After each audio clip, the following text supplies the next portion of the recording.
такая площадка, как форум новаторства. Вы знаете, что этот форум проходит 7-й раз, и каждый год разные темы, разные спикеры. И этот форум, он проходит на лайте. Почему? Потому что это суббота, потому что это не 2 дня форума и не 3 дня форума, потому что первые форумы мы проводили действительно с таким серьезным подходом, да, там программа на 3 дня, там разные площадки и так далее. И сейчас время такое, да, достаточно сложно максимально погрузиться в ту или иную тему, в ту или иную область, для того, чтобы получить оттуда эффект и получить больший эффект от совместной работы. Мы устали от зумов, но зум у нас есть. К сожалению, мы пока еще не в метавселенной. Да? Вот, например, сейчас через эту камеру смотрят участники онлайн.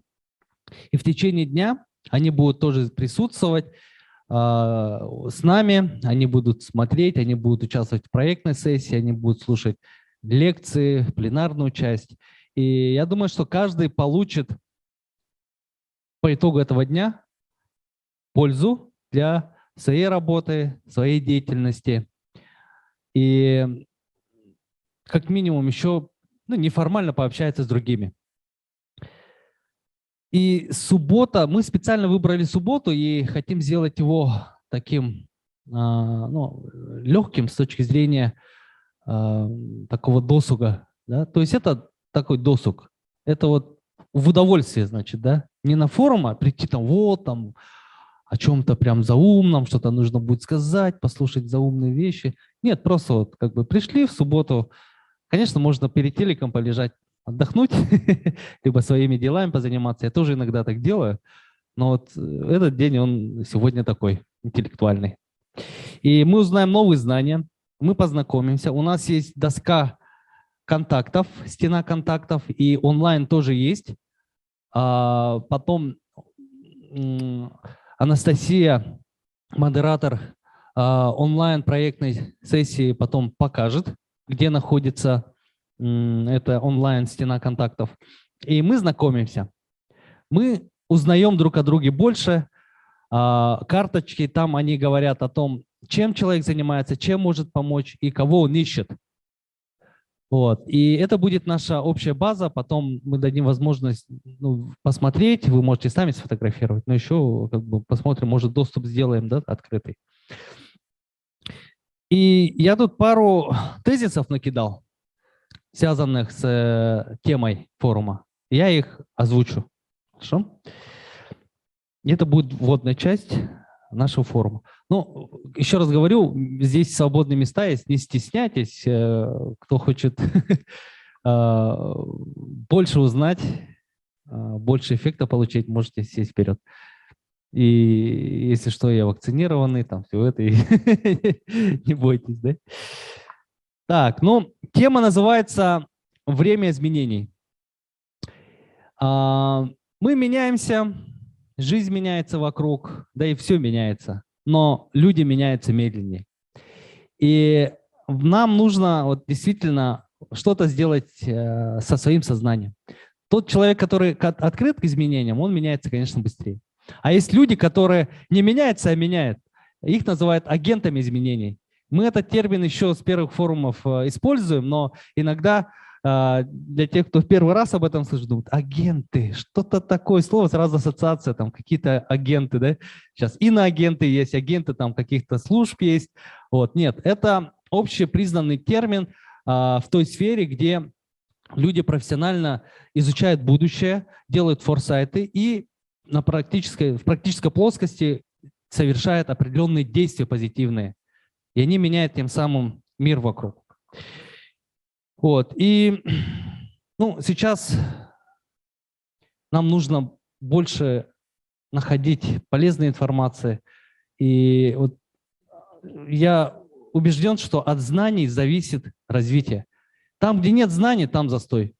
Там, где нет знаний, как развить бизнес, к сожалению, может провалиться. Либо В сельской местности, вот, сельское хозяйство, если это не бизнес, то он будет в убыток, грубо говоря так. Если есть знания, то это может быть хорошо, как бы, да, это может быть действительно результативным таким делом. И очень важно, если мы говорим про изменения, то мы меняемся для развития. Это не так, что вот что-то там вообще конкретное. Вот бывает, в голове у меня есть одна картинка из Инстаграма. Человек, который хочет быть, ну, подключиться к тем людям, которые вот из одной сферы, он должен поменяться там и кроваво там какой-то кусок части это убрал, и там кровь, и он такой, я с вами. Да? Это не так, просто это должно быть позитивно и согласие с внутренним, ну, самим собой. И очень важно создавать возможности. Возможности. То есть, когда человек активен, он создает возможность для своего роста, для развития. Вот. Это может быть даже как кредо жизни. Да?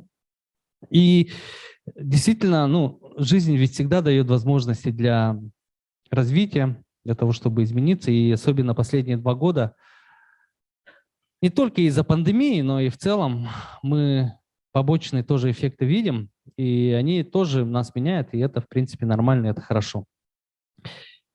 И да, сейчас лучшее время для изменений, и они дают нам перспективы и возможности. Об этом мы поговорим в пленарной сессии с 3 часов со спикерами, экспертами. Вот. И нужно искать эти возможности, видеть перспективы в чем-то новом. И на форуме новаторства сегодня вы об этом сможете узнать. И вы знаете, вот адаптироваться непросто. Сложно, вот чувствуется, люди относятся к тому, что ну, приходится какие-то правила вводить, да, вот, допустим, QR-коды, вакцинации и прочее. Это очень болезненная история, и кому-то это просто. Мне вначале я думал, да и у меня антитела есть, зачем мне? Потом думаю, ну ладно, так, если надо, что заморачиваться, там, вакцинировался и пошел. Здесь мы тоже ввели QR-коды, хотя мы очень лояльны ко всем. Ну вот болезненно происходит. Но тем не менее общество переживет это, может не через 1-2 года, но в любом случае общество адаптируется. И несмотря на то, что сложно, сложнее всего здесь предпринимателям, на мой взгляд, люди, которые имели определенную бизнес-модель, она перестала работать, эта модель. И когда у бизнеса плохо, экономике плохо. Плохо людям, которые трудоустроены в этом бизнесе, у этого предпринимателя. Это влияет на зарплаты, это влияет на рабочие места. И действительно, вот мы здесь можем на словах как бы обо всем хорошем и так далее, да, но мы понимаем, что есть предприниматели, которые нас слушают, к которым мы обращаемся. И, не знаю, надеюсь, будет полезно. Вот я почему-то о них больше всего думаю. Вот. Теоретики, мы тут, гуманитарии, можем тут там найти общее понимание языка, а там как бы более практическая плоскость. Вот может вы здесь тоже сможете, ну, добавите, вы сейчас тоже, наверное, слушаете, размышляете. Вот. И всем сложнее, да, сложно и там, госслужащим, муниципальным служащим. Вот. И через эти изменения общество выйдет на новый качественный уровень. Я в этом уверен. Так было всегда, 100 лет назад посмотрим, вообще 20 век посмотрим. На каждом этапе происходит. И об этом будет чуть-чуть там вводная часть с картинками. Вот. И хочу завершить вводную нашего форума таким известным афоризмом. Скажу я это на латинском, а потом переведу. А хотя я скажу на латинском, вы потом скажете, узнали или нет, да? Tempora mutantur et mos mutamur in illis. Ну, я помню, в вузах мы изучали латинский. Если бы мне тоже прочитали, я бы не узнал. Вот, но этот афоризм звучит так. Времена меняются, и мы меняемся с ними. Начинаем наш форум. Музыку и аплодисменты. Но, если честно, в сценарии у нас не было там музыку и аплодисменты, поэтому Айсен как модератор тоже импровизирует. Хорошо. Онлайн, как вы там, живы? Суббота, начало нового дня. Просыпаемся. Вам повезло, вы можете за столом там держать там, вкусный кофе, чай, печенюшки. Вот здесь тоже есть кофе-брейк. Если у вас есть время и возможность приехать, приезжайте. Здесь живее, интереснее. Вот, но вы там тоже в онлайне держитесь. Мы пока свою метавселенную не придумали. Очень мечтаем, чтобы это быстрее все появилось. И 10-й форум юбилейный был в метавселенной. Окей. Сейчас мы переходим к следующей части. Не устали? Так.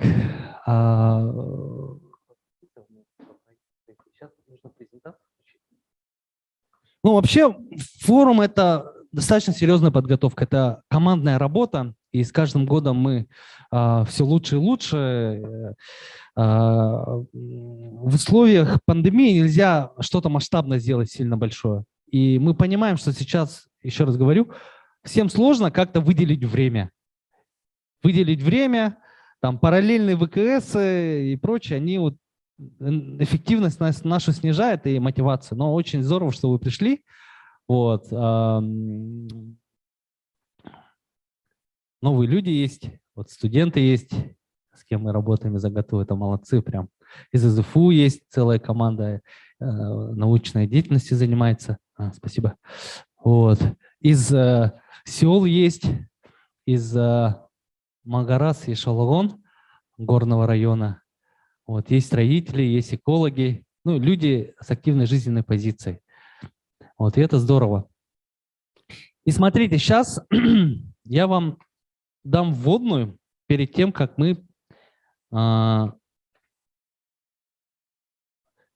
перейдем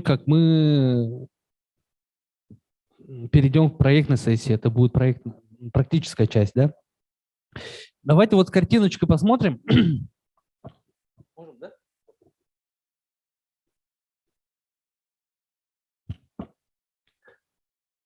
Да, значит, эта часть, она состоит из двух блоков. Первый блок, тут синего цвета, он про новый уклад жизни. И второй в этом все в смысле, да, точки прошли, моя кофта вот в другой мир. Вот вы смотрите сюда, можете попасть поэтому так.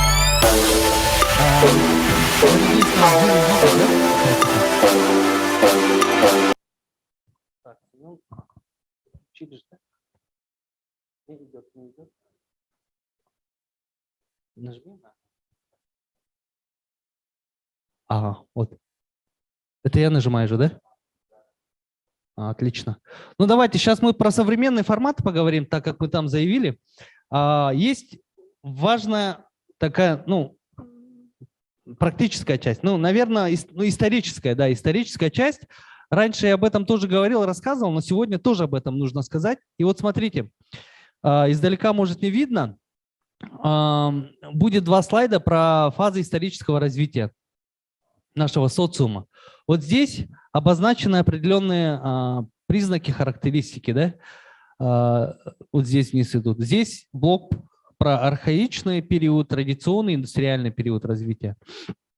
Здесь я обозначу не все, вот я там какие-то моменты скажу. Вот форма экономической деятельности. Вот когда был период архаичный, это вот вообще до нашей эры, 8-7 тысячелетие до нашей эры. Вот даже представить, да, невозможно. Ну, не знаю, для меня вот сложно, хоть я историю изучал, сейчас вот вообразить.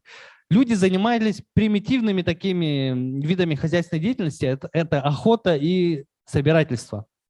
Далее, традиционное, это вот уже 7-е тысячелетие до нашей эры и 2-е тысячелетие нашей эры. Земледелие, скотоводство. Здесь мы чуть-чуть стали умнее, такие, растет трава, так, здесь что-то еще растет, а вот тут пасутся животные, и мы оттуда извлекали для себя какую-то пользу. Потом, когда индустриальный период возник, индустрии стали появляться, заводы и прочее, здесь возникает традиционная экономика с фабричным производством и товарообменом на территории всей планеты. Здесь мы еще стали умнее. Мы такие, да, там производим, там Генри Форд что-то начал там производить, да, там выстроил свою линейку производства автомобилей. Дальше идем. Здесь следующий слайд. Здесь давайте мы посмотрим на характеристику скорости, характерная скорость.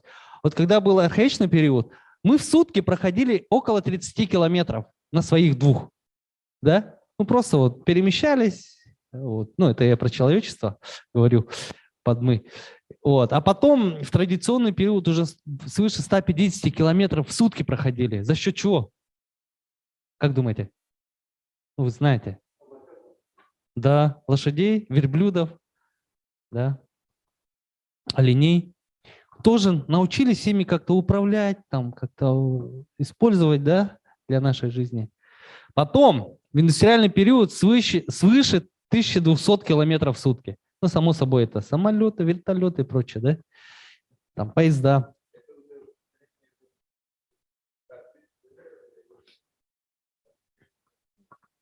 Да, да. Да, и за счет скорости мы можем многое менять. А вы представьте, что за час можно будет, ну, не 1200, ну, хотя самолет сколько за час пролетает? 800, да? Где-то. А вот представьте, что мы за час сможем 300 километров на каких-то других видах транспорта, не обязательно самолет. Это вообще как бы прорыв будет. Ну и вот здесь еще другая фаза. Мы в ней уже почти находимся. И там мы будем в сутки быстрее перемещаться. Отсюда что еще интересно, да, взять? Характерные энергии. Здесь мы дрова использовали. Сгорание дров вот, до 10 энергетики, скажите. Мегаджоуль, да? Мегаджоуль. Ага, джоули. Теплота сгорания угля. Стали использовать уголь. Тоже стали ОХГГ умнее, и уже 20 мегаджоуль. Вот. А здесь уже 40 за счет нефти. А здесь что будет? Новые источники или что-то еще? Водородные какие-то источники, да? Вот. Поэтому по-любому что-то будет. Ну и здесь красным образование, это вот как раз на самом деле, это материал, который мы получили еще, когда обучались на первом острове, это зимний, а там был такой летний, но назывался просто остров. И вот нам это все показывали, мы учились, учимся, продолжаем учиться. Вот в это время, в архаичный период, были лекции с заучиванием, видите, красным. А потом уже конспектирование, то есть научились писать как-то, да, ну, то есть здесь не в первом случае теория, здесь более практическая, а здесь лекционно-семинарская система, то есть появилась уже система. Стали по-другому учиться. А как мы сейчас учимся? Ну, онлайн, как еще учимся, не знаю, в сообществах. Но здесь, если фундаментальное такое, ну, образование смотреть, то, ну, вы каждый можете для себя какой-то вывод сделать. Здесь слайд сразу с ответом. Вот как происходит переход на новую фазу. Это 1900 год, Нью-Йорк, 5-я авеню, где здесь машина, сразу видно, вот она, единственная машина. А все здесь на лошадях, кареты и прочее. Потом 13 лет проходит, всего лишь 13 лет. И тот человек, про которого я чуть раньше озвучил, Генри Форд, он делает так, что исчезает лошади, появляются автомобили, и тут единственная лошадь на той же улице. Через 13 лет. То есть смена внезапная произошла. Как же люди научились быстро водить машины? История же, когда вот говорили про машины, машин не было. Люди думают, вы что, сумасшедшие, что ли? Вы создадите такую штуку, которая будет давить людей, а как они будут там поворачивать или там друг друга таранить будут? Люди не верили. Я вот, ну, в свое время тоже интересовался разными инновационными вещами, занимался, и эту историю я запомнил. А сейчас вот, допустим, про летательные беспилотные аппараты, например. Как они тоже будут летать вот между вот улицами, там вот на каком уровне? Неужели они это могут сделать, да? Они сделают это. Ну, здесь слева написано, как происходит фазовый переход. И вот смотрите, вот видите, да, красная линия идет. Мы находимся вот здесь. сейчас. И это зона турбулентности. Нас дергает, нам плохо, нам тут навязывают всякие там правила, по-другому надо жить, говорят, да. И миграция происходит, Европа страдает, да. Что еще? Ну, финансовые всякие кризисы происходят, они все здесь. Но это, естественно, для того, чтобы произошел переход, мы должны аннулироваться, упасть вниз, социально-экономический спад. Чуть ли еще в прошлом веке война была, да, и перезагрузка произошла через Вторую мировую. И вот здесь Советский Союз был, вот здесь. И мы поднялись, то есть стали города строить, полетели на космос, там интернет появился и так далее. Но что говорят умные люди? Они говорят, мы должны здесь построить мост. Вот отсюда сюда. Если здесь 2021 год, вот здесь где-то, да, 20, ну, до 30-го года, то в 35-м мы должны переход сделать. И здесь будет выбор. Либо мы гармонично развиваемся, ну, переходим к развитию, не происходит провала, либо мы ничего не делаем, либо не находим общего языка, не трансформируемся в сознании и провал. И начинаются темные века. Фазовая катастрофа. В этот период раньше исторически исчезали культуры, народы, языки и культуры с точки зрения растений. Разные виды бананов, например, как нам рассказывали, вот были другие виды бананов, оказывается. Вот. Потом фазовое возрождение. Здесь появляются новые знания, новые системы, новая инфраструктура. У людей уже там поколения поменялись, сознание поменялось, и вот фазовый переход. Потом опять поднимается, и потом опять проваливается. И вот и как это происходит? Почему так происходит? Есть понятие промышленной революции. Да? Мы же будем говорить сейчас про новый уклад жизни. И вот есть, обозначается 4 промышленных революции, здесь 3, потому что здесь нулевая. И это вот, видите, какие года, и с каждым разом что-то новое возникает. Вот здесь торф, здесь уголь, здесь сталь, нефть.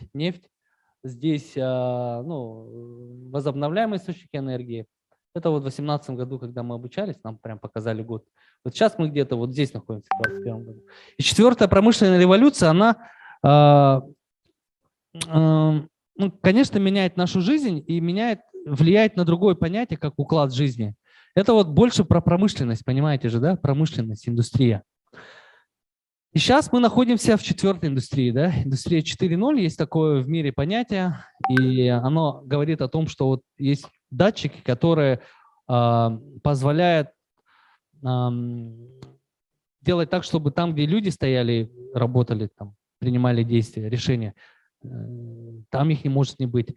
Транспорт может двигаться за счет датчиков, там, обмениваясь информацией. Есть понятие большие данные, есть понятие интернет вещей. Это вот видите, можно тоже вот связочку всю увидеть. То есть все взаимосвязано. То есть мы в сети находимся. Да? Вот. И это вот про роботизацию, автоматизацию, цифровизацию. И следующее понятие – это технологический уклад. Конечно, вот проще говорить в социуме про просто уклад. Социальный уклад, новый уклад жизни. А здесь говорится новый технологический уклад. И он первостепенен. От технологий зависит то, как мы вот учимся, то, как мы начинаем день, грубо говоря, как мы в коллективе находимся. И вот сейчас мы находимся в 6-м технологическом укладе. Я все пересказывать не буду, это все в интернете на самом деле есть. В хорошем качестве скачать можно, посмотреть, полистать. И здесь... Ну ладно, давайте вот здесь сверху вниз пойдем. Вот 20-й год здесь. Видите, да, желтого цвета. Здесь эмбриональная фаза. То есть мы сейчас вот на протяжении 10 лет как-то вот готовили. То есть человек, когда появляется на свет, он находится внутри, в утробе матери, и там он готовится. И потом он появляется. И вот здесь вот появляется фаза роста, да, новый уклад. И развивается, а потом доходит до фазы зрелости, и тут возникает уже новый другой уклад. Вот 6-й он когда-то будет здесь внизу, и начнется 7-й. Это будет, наверное, ну, не знаю, в 50-м, может быть, 100-м. Сейчас же время быстро идет. Вот, собственно, так. И что означает технологический вклад? Это совокупность связанных, сопряженных производств, да, технологий. Например, вот этот проектор, он идет от провода, он идет, ну, через провод там к электричеству подключается, кабель идет сюда, включается камера, ну, там, через камеру, ноутбук и так далее. А будет так, что вот эти устройства все будут без проводов работать. Наверное, так, ну, к этому мы уже идем. Наши мобильные телефоны заряжаются без кабеля. Вот. И тогда будет другой уклад, где сопряженность этих устройств будет по-другому. И здесь единый технический уровень, стандарт, который еще развивается синхронно. Вот. Например, вот тепло, которое мы здесь имеем, электричество, свет, это все как бы вот имеет единый какой-то вот, ну и связку, да, единую связку, связанность. И я хочу перейти к теме общества. Мы на форуме новаторства не говорим профессионально про инновации. Мы не говорим про инновации как экономическое понятие. Мы говорим про новаторство в культуре, в образовании, там, в воспитании детей, экологии, в организации жизни и так далее. И вот смотрите, если мы видим, вот внизу про революции идут индустриальные, то здесь про общество. И это понятие, ну, как бы я не изучал вот эту часть, но мы понимаем, да, вот охота, сельское хозяйство, агрообщество, индустриальное общество, информационное общество, общество 5.0 – это понятие внесли японцы, и они над этим работают.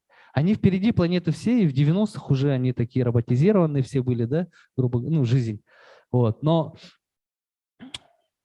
до этого вот таких понятий, возможно, не было. Это вот только потом начали ученые, там всякие, ну, эксперты все это прописывать.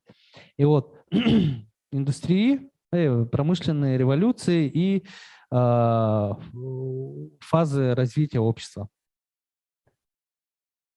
Так, и здесь тоже я картинку для общего представления загрузил, общество 5.0. Здесь, ну, если роботы есть, то они для умной жизни, они нам помогают, да. А если это автомобили такие умные, на датчиках, беспилотники, то это для устойчивого развития. Здесь для производства, для электричества, выработки электричества без выбросов, да, в окружающую среду. Искусственный интеллект для биоразнообразия, real-time translation, ну, сразу вот перевод быстрый. Вот, допустим, встретились такие китаец и африканец, ну, как из африканского народа, либо мы там с кем-нибудь там. И мы на своем говорим, они на своем. И тут как бы датчики нам позволяют сразу синхронно переводить. Ну, такие видео, картинки есть и так далее. Дроны для инклюзивного развития, большие данные для здоровья и сбережения, VR, виртуальная реальность для образования, обогащения, да, обогащенного образования, enriching, новая энергия, энергетические системы для людей. То есть здесь есть перечень рынков, точнее технологий, там Job Tech, Government Tech, Tour Tech, Auto Tech, Education Tech, Sport Tech, Fashion Tech, ну то есть технологии. И все здесь прописано, все сферы нашей жизни. Но к этому же нужно быть готовыми, то есть просто внезапно сделать так, что вот общество 5.0 у нас в Якутии появилось, но нужны условия. В сельской местности какое общество сейчас, интересно, да? Общество 2.0, 3.0, 4.0, непонятно. Вот мы должны создавать условия. Вот к этому мы идем через микрополис. И какова наша реальность? Здесь теперь пойдут текста. Я знаю, что не стоит много текста там показывать, да? Но оно есть. То есть наша реальность такая, что есть тексты. В общем, сегодняшняя модель нашей жизни, городской, сельской жизни, в которой мы живем, сформировалась в начале 20 века. 100 лет тому назад жили в Аласах. Да, город Якутск был, но он не был таким большим. Вот. И вот это все появилось в связи с коллективизацией, индустриализацией на протяжении Советского Союза возникло. И сейчас нужна, понятно стало, что нужна другая модель. Развал Советского Союза, застой, где-то села вымирает, если говорить про сельскую местность. Но где-то все равно развитие есть так или иначе. Мы не говорим, что есть город и село, а село стоит, город только развивается. Нет. И вот Новая модель села, ну, та модель, тот формат, который мы сейчас предлагаем, и о чем мы будем говорить и в практической плоскости работать, она ориентирована на выход из сложившейся ситуации, обновление и перерождение сел, внедрение нового уклада жизни. Ну, здесь сильно много про село, но тем не менее, если мы на селе сделаем другой уклад, то он может быть, ну, там нужнее всего на самом деле, на мой взгляд. Вот. И все вот эти революции промышленные, уклады технологические, и общество 5.0 там будет возникать. И вот новый формат, новая модель жизни, она адаптивная с точки зрения того, что происходят изменения, внедряются технологии, мы адаптировались. Экосистемная модель, то есть экосистема. Каждый, кто в этой экосистеме, он нужен, он полезен, он самореализован. И организации, если тоже организации есть, то они тоже ну, как бы привносят свой вклад, они в систему одной, как экосистема. Теплицу, вот представьте, теплицу летом. Ну, зимой тоже есть теплицы, да? Но вот заходишь, и там тепло, там солнце светит, либо там что-то включили, там воду поливаем, растет, да, там огурцы, помидоры растут, там специальная вот земля, то есть все взаимосвязано, все работает на единый такой продукт. Вот. Ну и эта модель с точки зрения жизни, организации, жизни общества, это компактное проживание на той или иной территории. И там уклад с новым типом занятости, быта, отдыха, среды обитания. Все не буду перечитывать, все в принципе понятно. Ну, наверное, цель, да, этого формата, то есть что мы сейчас будем делать в практической части, создавать новый уклад жизни, принципиально новую технологическую базу производства. Вот, путем создания благоприятных условий для самореализации людей, привлечения квалифицированных кадров и талантов, внедрения технологий нового порядка. Не просто новых технологий, а технологий нового порядка. Вот. Если в этой логике мы будем думать, действовать и хотеть этого, то ну, действительно мы будем конкурентоспособны и на мировом уровне, я считаю, да, не только внутри государства, вот, между регионами. Но здесь, ну, это важно, наверное, да, важно иметь в виду перед практической частью, когда мы будем проектировать. Что входит, какие элементы в этой новой модели, в новом формате? Это коворкинги, как вот эти, как точки пения. Это коливинги, места совместного проживания. Это очень нормальное понятие. Вот в Корее, например, люди, которые, ну, в Сеуле я был в гостях в одном коливинге, там те, кто блокчейном занимается, они все вместе находятся на одной территории, то есть там 5-этажный дом, 4-этажный, по-моему, рядом 3-этажный, они там живут, у них офисы, общая зона работы, общая кухня, там прачечная и так далее. Очень интересная модель. И к этому идут люди. То есть наши дети, вот молодые люди, студенты, да, они, я вижу, что к этому по-любому придут, так будут жить. Потому что жизнь, она меняется, и системы ценностей меняются, парадигмы меняются. Здесь очень осознанная история. Вот. Центры коллективного пользования, там общие швейные, общие, не знаю, станки какие-то стоят. Обязательно экономика совместного потребления, шейринг экономика. Это здесь про кооперацию, кооператив и прочее. Это вот новый формат, ну, в новом обличии. Обязательно проектная деятельность, бизнес-среда, комфортная среда, профессии будущего, технологии нового порядка. Вот об этом, ну, хотелось бы дальше вот вокруг этого раскрыть микрополисы. Направления, ну, они само собой разумеющиеся. Промышленность, производство, человеческий капитал, природная жизнь, архитектура, культурная среда. Вот. Ну и, собственно, про микрополис. Вот мы, смотрите, определенный путь прошли, как наше сообщество, те люди, которые всем этим занимаются микрополисом. Но мы хотим, чтобы и вы узнали, те, кто не участвовали в этом, в разработке, чтобы вы предложили идеи, какие-то решения, вовлеклись в это, вам захотелось в этом участвовать, да, жить там. Вот. Здесь история про совместное создание всего этого. Конечно, люди здесь все это создают для того, чтобы заработать на самом деле. Экономика, экономическая активная деятельность должна быть. В общем, это территория будущего с новым укладом жизни, укладом, основанном на технологической базе нового порядка, экономики совместного потребления и кооперационной модели организации общества. Вот кооперационная модель, Советский Союз, что ли? Типа там, там колхозы, совхозы, кооперативы. Вот, да, это в новом формате, кооперация 2.0 можно назвать.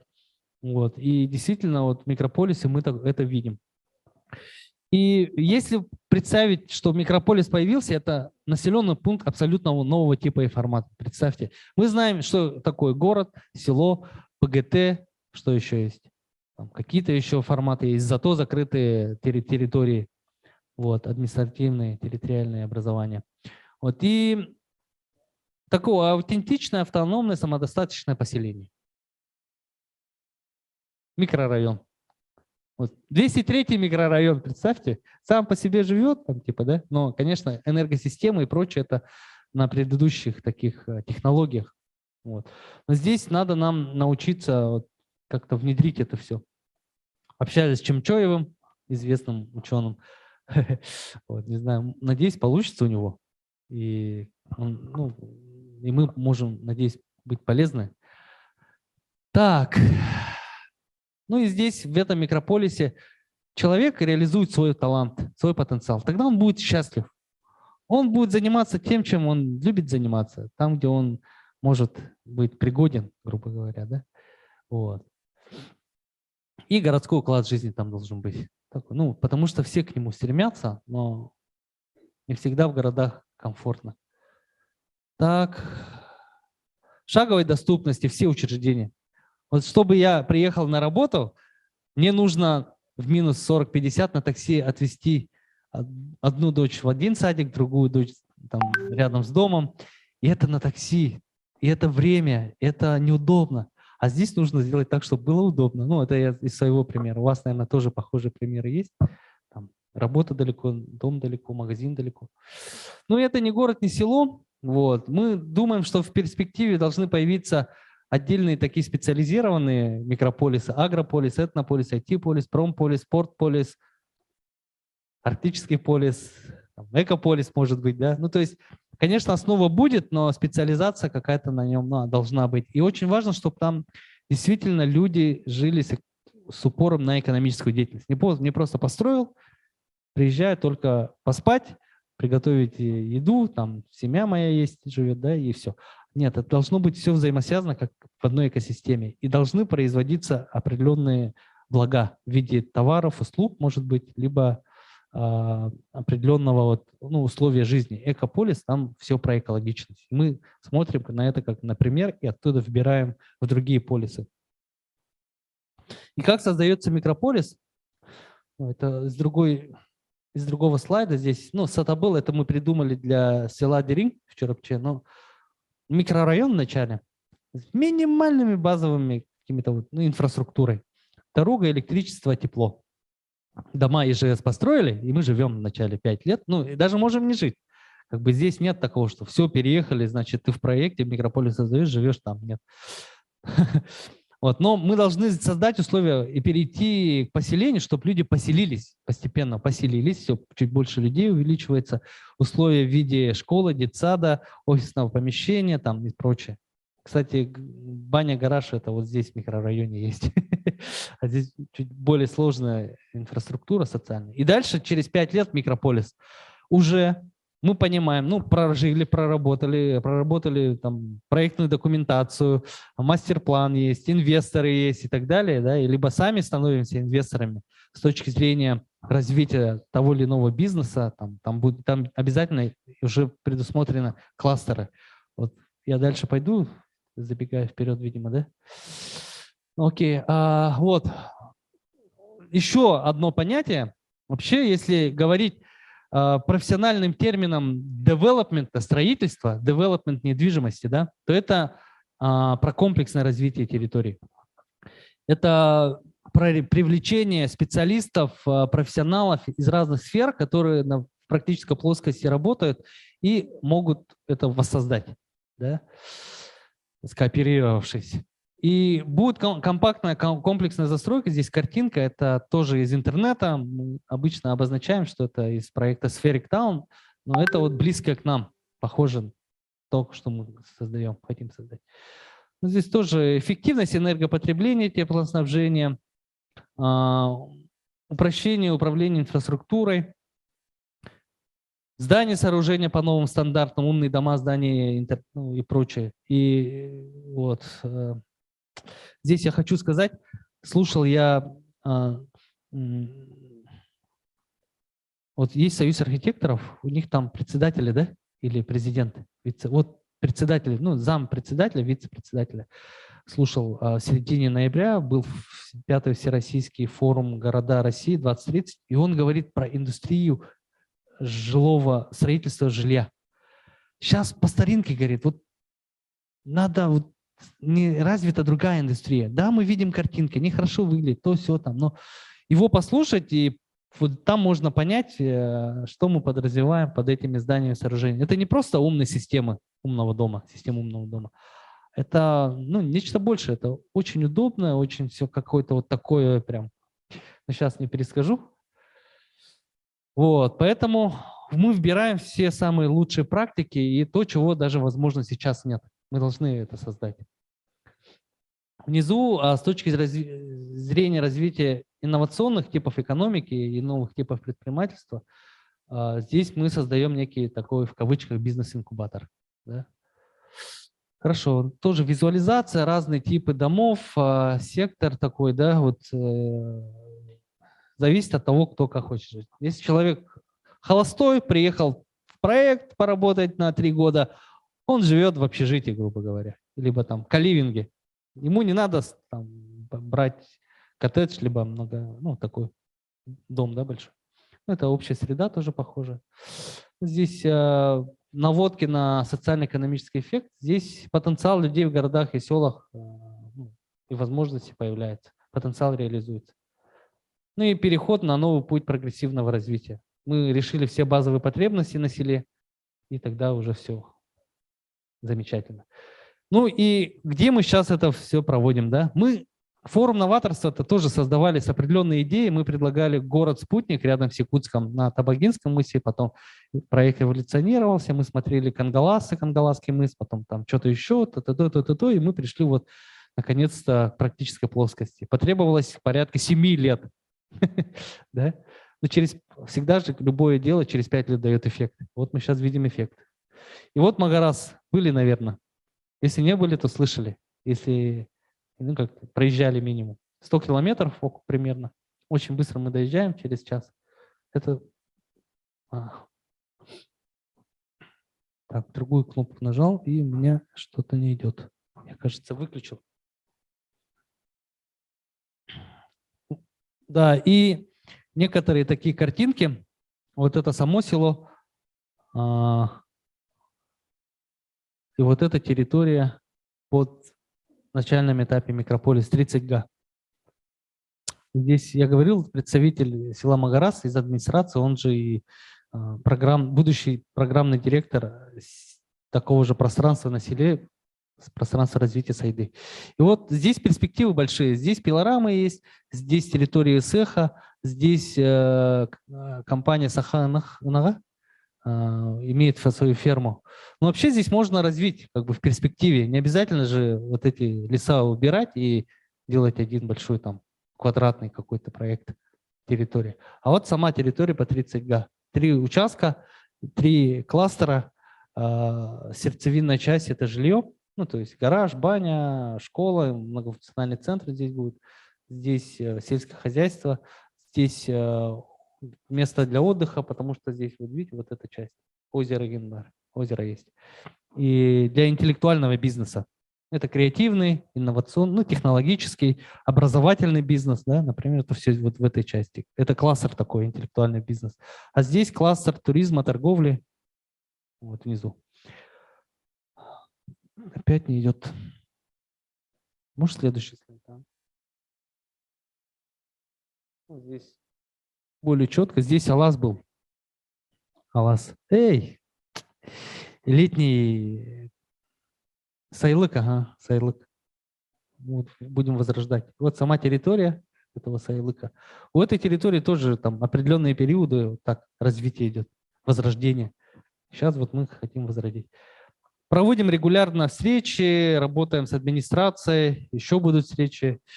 Здесь мы презентовали модель, здесь мы выезжали с экспертами, с разными людьми, свои мнения говорили, провели алгыс, и все серьезно, все как положено. Ну и здесь мы, да, генерим, обсуждаем дальнейшие планы.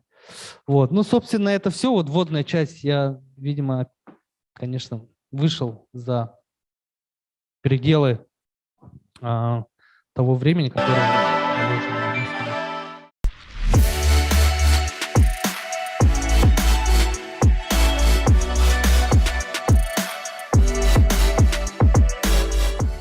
Когда вы будете рассказывать, представить, кто в команде, людей не так много, можете так как бы, в принципе, тоже кто из какой сферы, да, кто чем занимается, чтобы мы друг друга понимали и знали, кто работал. Ну давайте, сейчас мы переходим к представлению результатов.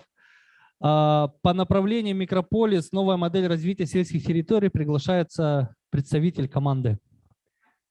Можно несколько? Говори в микрофон, чтобы участники слышали, которые онлайн.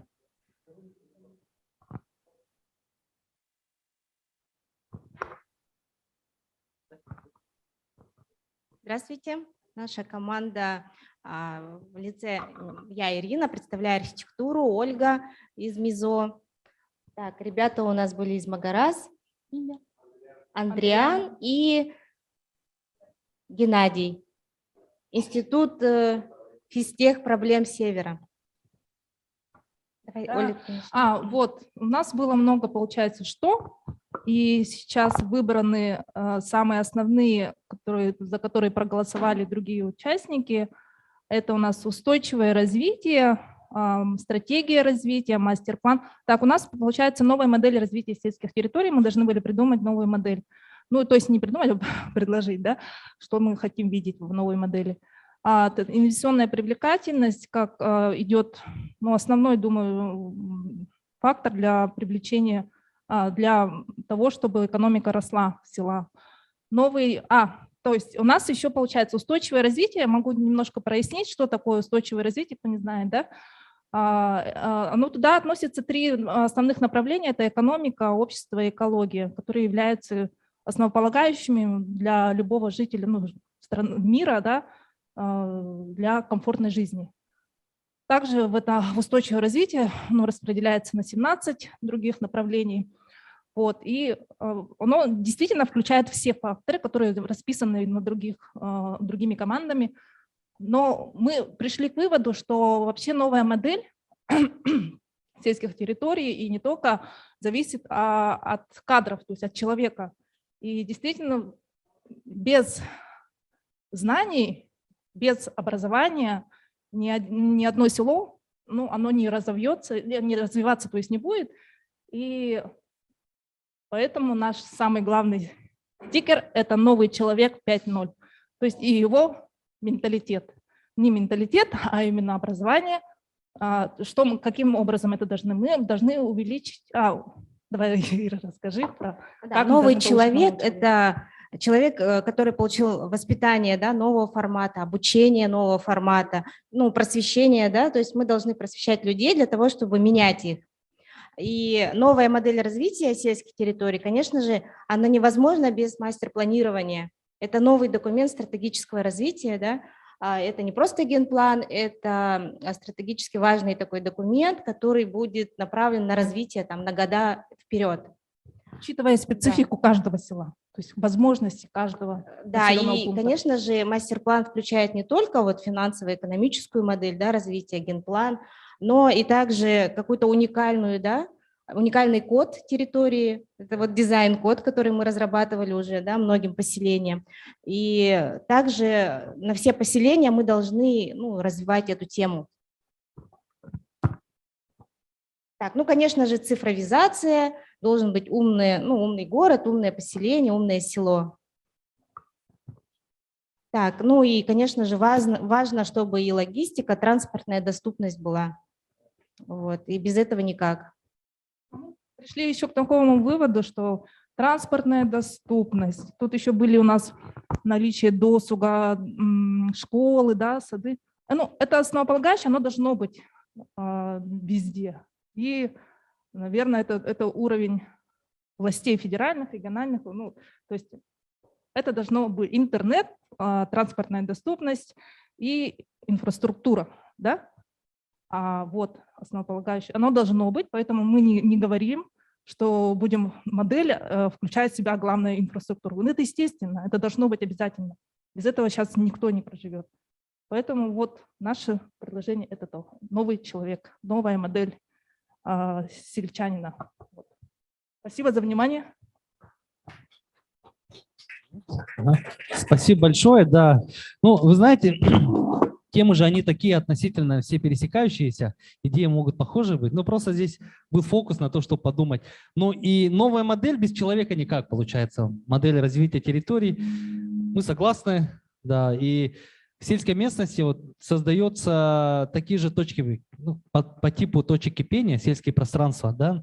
Имейте в виду, там можно продвигать, рассказывать, людей просвещать. И мастер-план, да, действительно, это то, что спланирует будущее этой территории. Без этого никак. И у микрополиса он тоже должен быть. Обязательно. А какие, вот вы отметили, да, я, может, прослушал, наиболее такие популярные идеи? Ага, вот рабочие места, жилье, устойчивое развитие. Угу. Угу. Про карточки, которые больше голосов. А куда вы убрали? Есть, да?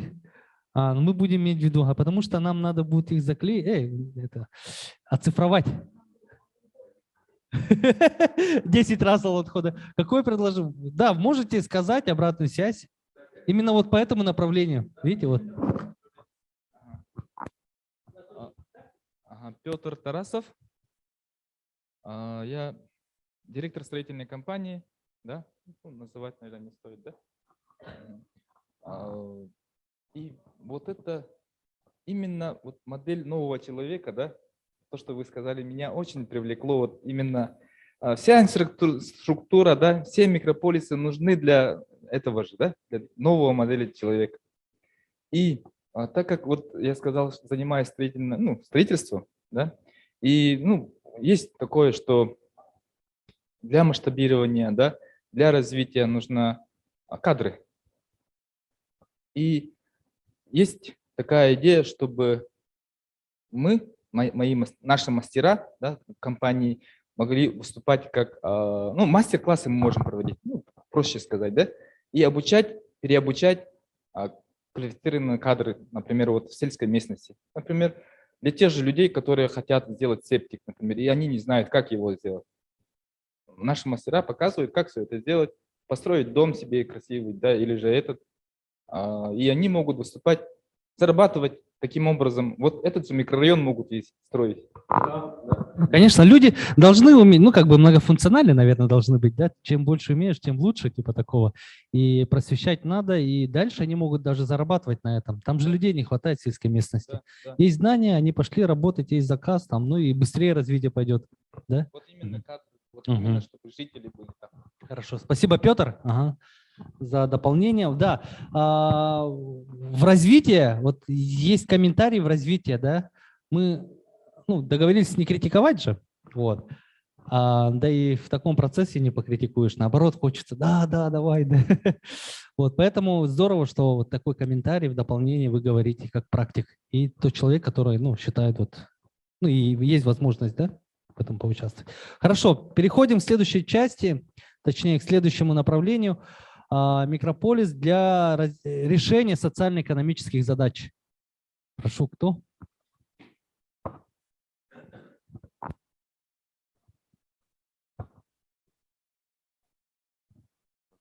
Здравствуйте, меня зовут Жирков Айсен.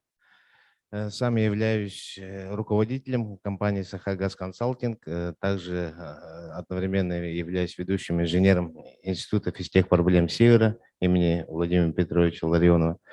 Вкратце, если про себя, 20 лет проработал в нефтегазовой отрасли, сейчас вот занимаюсь продвижением производственного консалтинга.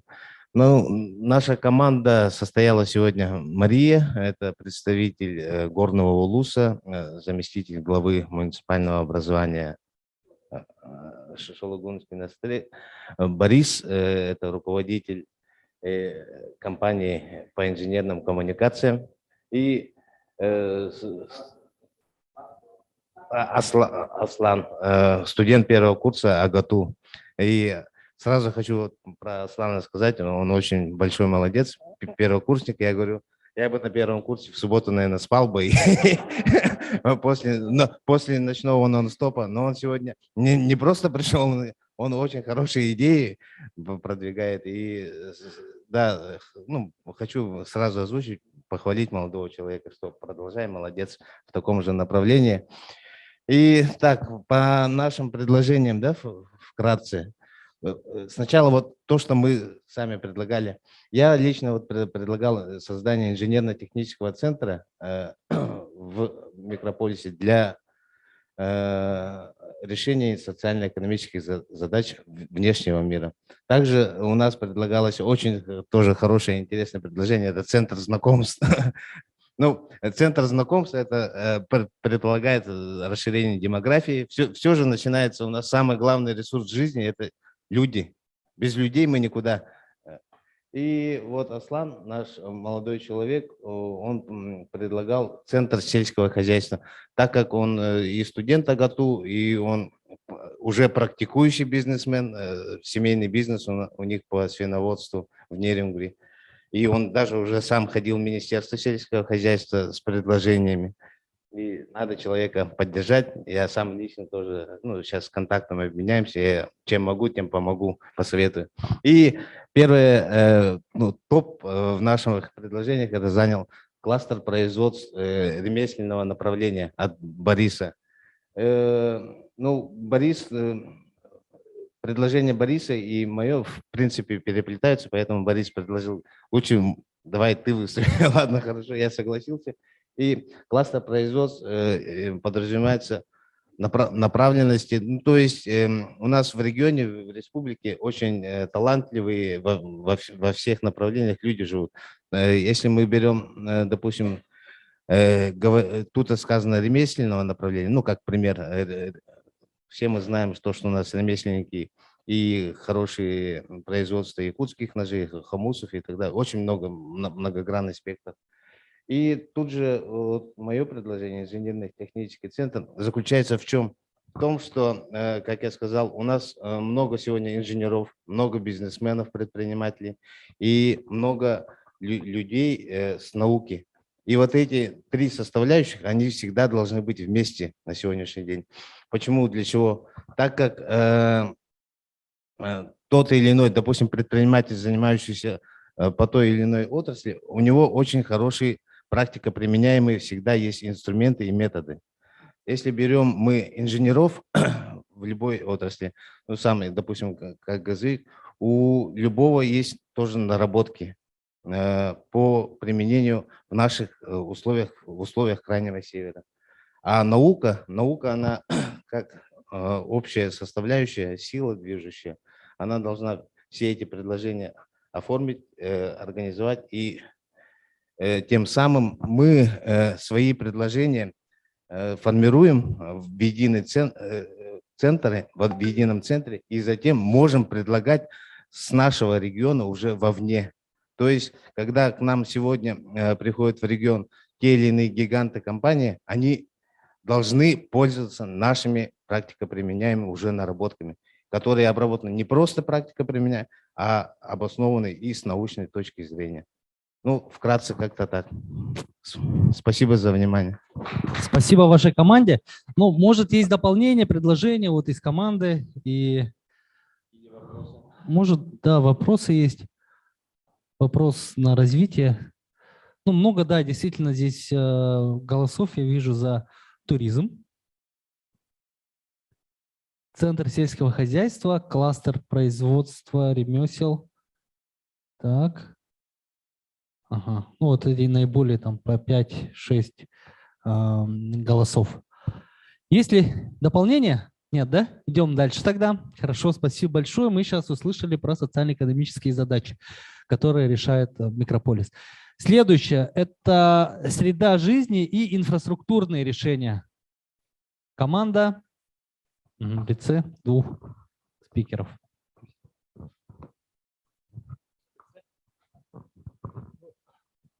Нас было 5, да? Александр, Алексей, Сергей, Петр, я. Ну, Сергей ушел, но он очень много-много оставил своих таких дельных мыслей. Здесь Петр очень правильно отметил то, что все у нас в Якутии держится на агро. Это сельское хозяйство, и оттуда все течет. То есть все микрополисы, у нас же в Якутии сколько? 582 сел, да? По всей Якутии. И у нас население это даже 900, там, 950 тысяч человек. И вот это все сельское хозяйство надо именно упор делать. Инновации на сельское хозяйство, как я понял, и так далее. И отсюда вытекает все остальное. Вот. И если кратко, то что надо же объяснять как 5-летнему ребенку и бабушке, чтобы понимали, да? Мы вот хотим сказать то, что вот по моему мнению и по нашему мнению, то, что все должно начинаться с основ, то есть с просветительской деятельности. У нас вот Арктический полис я написал для школьников, чтобы школьники уже с 1 класса знали, какие микрополисы, сколько сел и какие-то возможности дает. И постепенно, там 5 лет пройдет, 10 лет пройдет, 20 лет пойдет, все эти микрополисы эти же дети сами создадут. Просто по моему мнению, когда я общаюсь с жителями районов, говорю инновации, они говорят, не надо, неинтересно. Ну, по факту. И из-за этого вот это все начинание надо с основ именно с воспитания начинать. Я сам вот основал с Рыбаков фондом «Эндаумент» «Бесценный карат» для поддержки первоклассников и учителей арктических районов. И вот я вот когда общаюсь, вот они все говорят то, что им нужно вот именно вот просветительское. А вот насчет инфраструктуры и так далее, это все к нам, думаю, придет. У нас очень много пассионатов и так далее, и Арсен Томский, и вот Майтона, и Apple, и так далее. И последнее хотел бы подчеркнуть, то, что здесь очень много мыслей, да, но мне понравилась наша командная работа. Вот с Александром, с Сергеем, и вот студент Агату, да, Алексей. Вот Алексей как бы спокойно себя вел, да, но он такие точечные моменты берет, молча берет и ставит. И вот все точечно, сельское хозяйство и так далее. Кстати, у него специальность в ветеринарии. А у нас первый президент Михаил Николаев окончил ветеринарию. Все бывает, да, повторяется.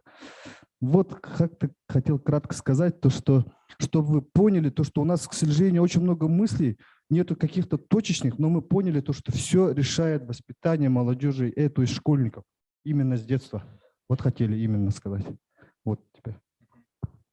Так, если систематизировать все, что тут написано, да, и конкретно смотреть по голосам, где больше голосов, да, то получается, что, ну, прочитай, да, что есть энергоэффективная доба, да, ресурсосбережение, архитектурный дизайн, код, план, вот комфортная среда.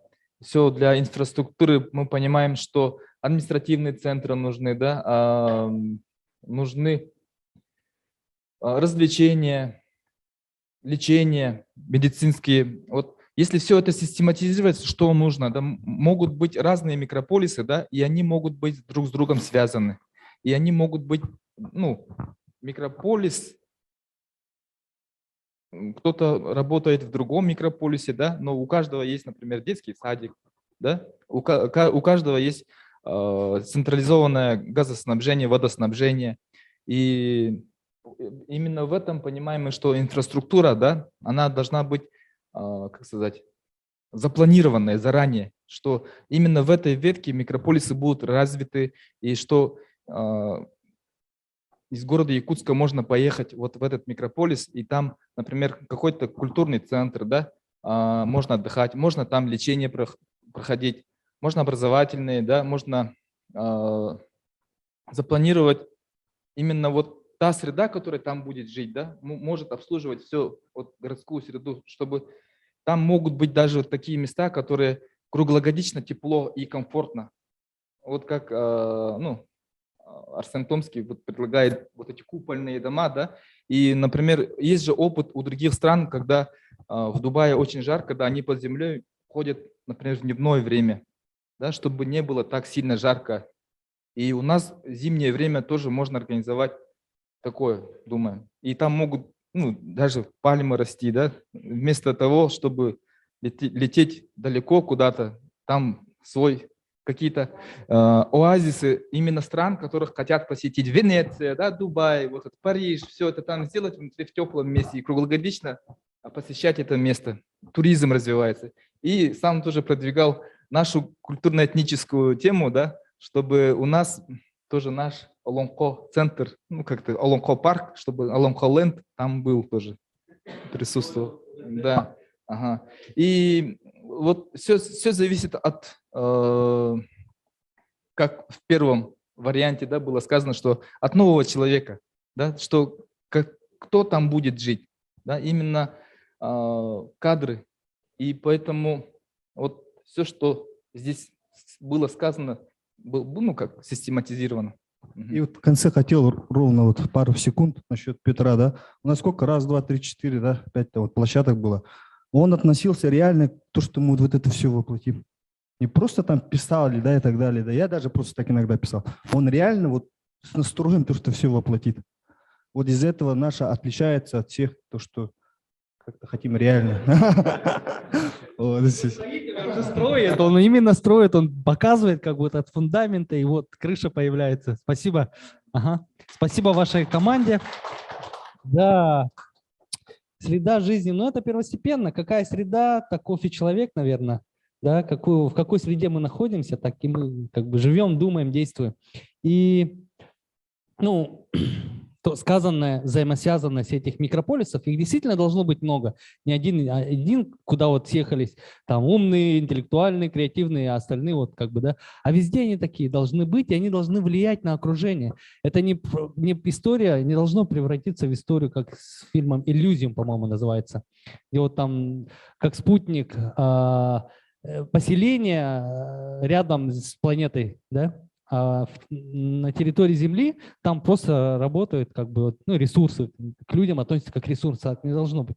То есть эффект должен быть такой, что мы влияем на окружение, и это сеть таких небольших микрорайонов, если по-простому, но здесь мы закладываем такой смысл, что это современный такой окологородской формат жизни. И специализация может быть разная, да, и где-то вот упор можно на что-то делать определенное. И люди могут на самом деле даже переезжать туда, переезжать там, в одном месте пожил, там поработал, здесь поработал, поставлять продукцию, либо там, если мы сильны где-то в энергетике, то там развивать энергетику, ну, грубо говоря, да, в полисах. Ну и сейчас мы перейдем к четвертой части, четвертому флипчарту. Так, давайте мы его сюда поставим, вот сюда. А то как-то далеко, чтобы камера тоже. Участники онлайн, ага, видели. И все, чтобы тоже там тоже видели. Ну, хотя все же видели, да, прошли через эти. Так. Так, всем добрый день. Ага. Так, меня зовут Месяцев Николай, преподаватель кафедры электроснабжения СВПО ФТИ. Так, все вместе работали в команде представителей из сельской местности, из городской среды, из науки, например, Павел Филиппович, Елена Романовна и Анна. Так, ну, что мы делали? Сделали анализ насчет микрополиса по внутреннему миру, а именно экономика, технологии, например, хозяйство, туризм, в том числе и инфраструктура. И что же мы предложили? Все-таки, например, я родом из сельской местности, из деревни, и что нам необходимо? Это, конечно же, бесперебойное электроснабжение. Это у нас бесперебойная работа объектов агропромышленного комплекса. Поэтому что мы предложили? В принципе, было бы интересно для микрополиса внедрение цехов АПК в целях обеспечения продовольственной безопасности и в то же время с возможностью для передачи во внешнюю среду. А именно всего лишь 98 километров от Маграса до Якутска или же Вилюйской группы ВУЗов. Следовательно, размещение товаров и так далее из АПК возможно. Далее, нами предложены гибридные электростанции. Почему гибридные? В принципе, когда рассматривали местность, в презентации. Местность довольно открытая, конечно же, есть леса в северной и южной части, но, в принципе, размещение солнечных панелей было бы возможно и на базе нашей кафедры, на базе института физических проблем есть кое-какое оборудование по солнечным панелям, было бы интересно сделать замеры. Поэтому насчет гибридных электростанций можно было бы внедрить в электроснабжение микрополисов в то же время снабжение с внешних источников электропитания. И если на солнечные дни, на весенний-летний период, возможно было бы электроснабжение со стороны солнечных панелей в виде сетевых станций. Далее, что мы предложили? Создание, в принципе, IT-парка на базе микрополиса. В принципе, политика цифровизации направлена не только на IT, но направлена в том числе и на энергетику, и на производство единства во все аспекты нашей жизни. Поэтому было бы интересно создание IT-парка, но, в принципе, в рамках создания IT-парка необходимо, конечно же, обучение и, конечно же, материально-техническое обеспечение. Далее нами предлагается система «Умный дом». В принципе, данная система довольно уже применяется, внедряется. И было бы интересно в целях снижения потребления электроэнергии и так далее рассмотреть возможность внедрения данных систем. И, конечно же, было бы интересно, все-таки микрополис – это люди. Следовательно, это не только работа, не только там повседневной жизни, но и, конечно же, развлечения в виде стандартного досуга, парка развлечений, парка отдыха. У меня все, спасибо. Да, спасибо большое. Много тоже услышали про людей, про отдых. Ну и без экономики никак. Мы знаем, у села экономика, она как бы недостаточно развитая, да? Очень, ну, вот мы думаем о креативной экономике, как развить там, но практически нельзя. Вот с утра тоже переписывался с коллегой из Бурятии, мы там тоже друг другу помогаем. У них очень серьезно настроено развитие в сельской местности креативной экономики, но пока там как бы вот там должен тоже какой-то прорыв появиться, и вот через микрополис мы сможем это показать. Вот. Ну, когда говоришь примитивная экономика, то думаешь отсталая, но это не так. Но просто мы должны понимать, что на каждом этапе какой-то этап, он, который сзади, он примитивен. И мы, к сожалению, пока там в примитивном таком плане находимся. Но мы это можем развить благодаря микрополисам. Да? Хорошо, сейчас мы переходим к команде, которая онлайн. Я там посмотрел участников, там много участников из первых форумов. Не скажу, что там очень много участников, но люди настроенные, активные. И я уже посмотрел, там все очень прям так профессионально, что ли, или там, да, давайте лучше вы сами увидите, давайте уберем. Сейчас мы уберем, Анастасия, не спешите.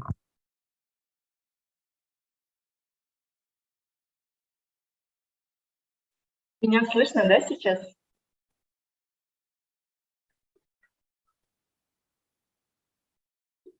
Да, Настя, слышно тебя. Ага, отлично.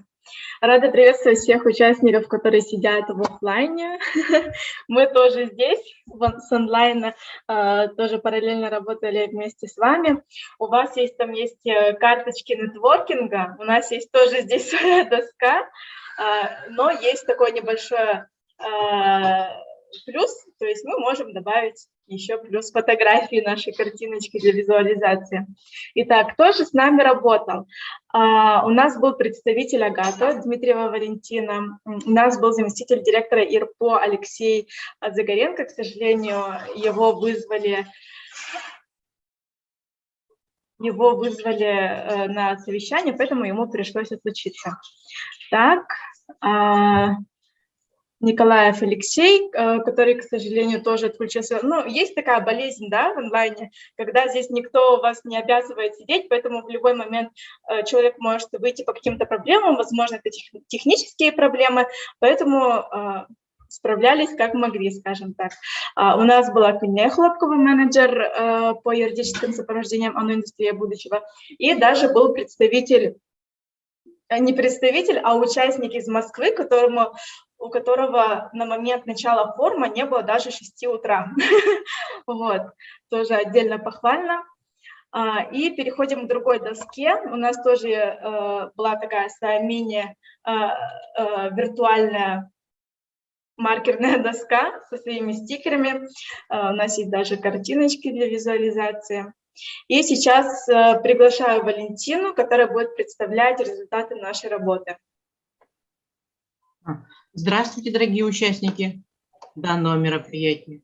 Значит, ну вот начнем тогда. Мы работали вот по 4 направлениям, да, и, видимо, все придется мне одной их озвучить, да. Вот. Итак, если мы говорим о микрополисе как о новой модели развития сельских территорий, да, ну, мы так понимаем, что это должен быть современный, скажем так, распределенный город, либо пригород, да. Это значит наличие минимального гигиенического минимума на месте, с фельдшерско-акушерским пунктом, значит, со скорой помощью, с телемедицины в сложных случаях. Это он должен находиться в транспортной доступности, значит, чтобы обеспечить высокую мобильность населения, благодаря наличию малой авиации, скоростных автобанов. Ну и, разумеется, это высокоскоростной интернет, который бы позволил, значит, людям дистанционно работать в любом уголке мира. И, значит, ну и мог, допустим, получать какое-то развлечение по своему уровню развития. Чтобы не было такой необходимости рваться в крупные населенные пункты, для того, чтобы добиваться каких-то равных возможностей для бизнеса. Значит, в малонаселенных пунктах, значит, это возможность создания команд для реализации различных моделей, для того, чтобы создавать на решение конкретной задачи команды единомышленников. Вот. Ну и для привлечения инвесторов должен быть населенный пункт с определенным направлением деятельности. Естественно, для этого нужно очень, так скажем, высокое развитие информационных связей. Так, значит, если идти по второму направлению, да, ну, мы будем так это таким телеграфным текстом говорить, поскольку все-таки надо говорить о 4 направлениях. Значит, если говорить о микрополисе как о среде жизни и о каких инфраструктурных решениях оно может базироваться, да, то, значит, мы скажем, что, конечно, если это, скажем, сельское поселение, то, наверное, это развитие малых архитектурных форм, это очень хорошо развитые современные зоны развлечения и отдыха, что позволяет наличие природной среды в отличие от города. Это, конечно, очень хорошая транспортная система. И самое главное, конечно, безопасная жизнь. Вот. И, разумеется, для того, чтобы решать это все, значит, разумеется, это обязательно поселение по принципу Zero Waste, что достаточно непроблематично организовать в сельском поселении. Обязательно это поселение с внедрением, значит, возобновляемых источников энергии и так, доступные безопасные пространства, благоустроенные территории. И вот как специфика нашего климата – это использование тоннелей или теплых закрытых мостов внутри данного микрополиса, для того, чтобы сделать нашу жизнь более комфортной. Так, и, разумеется, это строение, организация строения, ну, скажем, по принципу умных домов, да, то есть использованием высоких технологий, инновационных строительных материалов, значит, и, конечно же, с условием экологически безопасных строительных материалов, для того, чтобы, опять-таки, для безопасности жизни. Так. Теперь, значит, по третьему направлению, да, третье направление – это какова же будет среда жизни. Ага, и, так, нет, подождите, это мы уже прошли, да? Площадка для решения социально-экономических задач. Так, я, кажется, пропустила, да, да, действительно. Да. Площадка для решения социально-экономических задач вот в таких небольших поселениях это достаточно решаемая задача, даже не оглядываясь на особо далекое будущее, да? Я думаю, что для этого самое главное – это повышение гражданской инициативы этих жителей, этих поселений, да? Поскольку только в случае вовлечения самих жителей можно, повышая их активность, можно, конечно, получить условия для решения всех поставленных, поднимающих социально-экономических задач, для всех возникающих проблем, рисков и так далее. Значит, что нам это позволит сделать? Это нас позволит нам поднять качество жизни на селе на очень высокий новый уровень. Вот. Это позволит совмещать традиционный уклад жизни, от которого не надо уходить, и с внедрением туда креативных отраслей. Это решение демографических задач, увеличение продолжительности жизни, ну и снижение, скажем, уровня суицида. Да? Это значит, естественно, развитие онлайн-доставок различных продуктов, как продуктов питания, так и промышленных товаров. Это значит возможность организации своего бизнеса практически для каждого жителя по тем сферам, которые необходимы данному поселению. Это значит организация работы административных учреждений в удобном варианте для нас, то есть, ну, скажем, желательно это в онлайн-режиме. Это развитие, естественно, туризма по всем направлениям этих сфер. Этно, эко, техно, культурный, спортивный туризм. Это развитие новой культуры мегаполиса благодаря новому мышлению и какие-то совершенно современно новые, значит, развлечения. Это уменьшение безработицы, увеличение, вот, сопутствующее увеличение числа предпринимателей и самозанятых. Это выход на рынок для всех производителей, развитие креативной индустрии. Вот, значит, и в небольших таких поселениях как раз иногда бывает достаточно появления небольшого количества харизматичных лидеров, да, которые могут действительно организовать население для того, чтобы можно было решить задачи любой сложности, любые социально-экономические проблемы, которые возникают в таких, значит, мегаполисах. Ну и последнее, да, это экономика и технологические решения, которые можно предложить для таких мегаполисов в будущем. Ну, конечно, если это сельский мегаполис, то в первую очередь это развитие органического земледелия.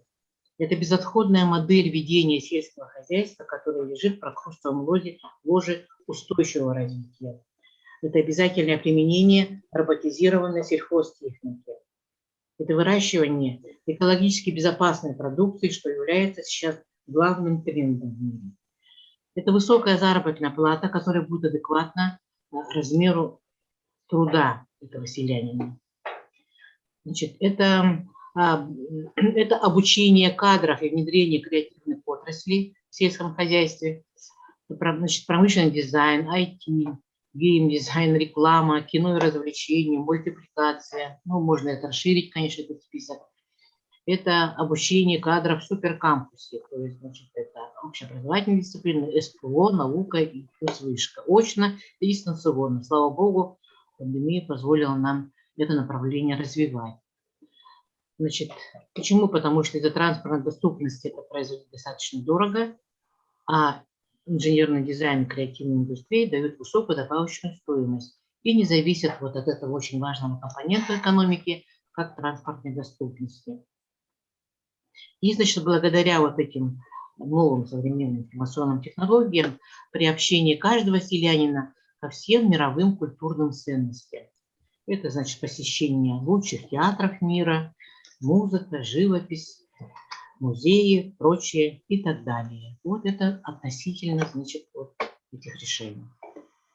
Вот у меня все. Благодарю за внимание.